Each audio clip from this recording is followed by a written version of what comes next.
Goeiemôre almal. Kom ons gaan na die woord van die Here toe vanmôre. Dit is vandag die 5de Desember 2025.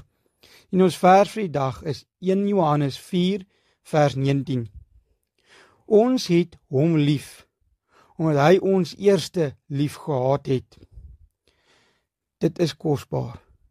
Die bron van liefde is Jesus Christus ons Here. En daarom kan ons ook mekaar lief hê. Ja, die vers sê ons het hom lief, omdat hy ons eerste lief gehad het.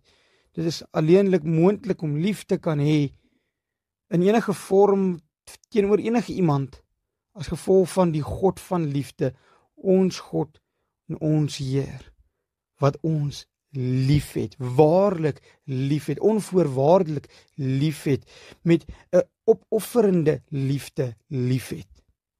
Dit is kosbaar. En nou kan ons daardie selfde opofferende, onvoorwaardelike liefde aan ander uitdeel.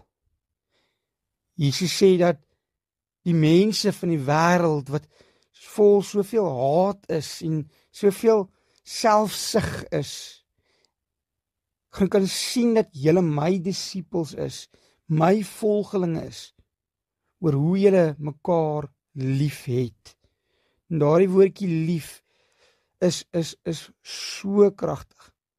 Want dit is 'n aksiewoord, dit is 'n werkwoord, hoe julle mekaar hanteer, wat se gedrag julle toon teenoor mekaar.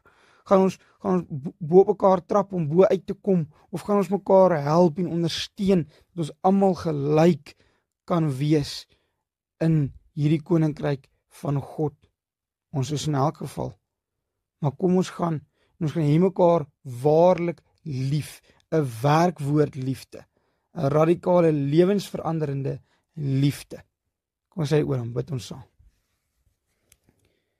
Liefdevolle Heer en Hemelvader, dankie dat U die inisiatief geneem het om ons eerste lief te hê, sodat ons nou ook lief kan hê.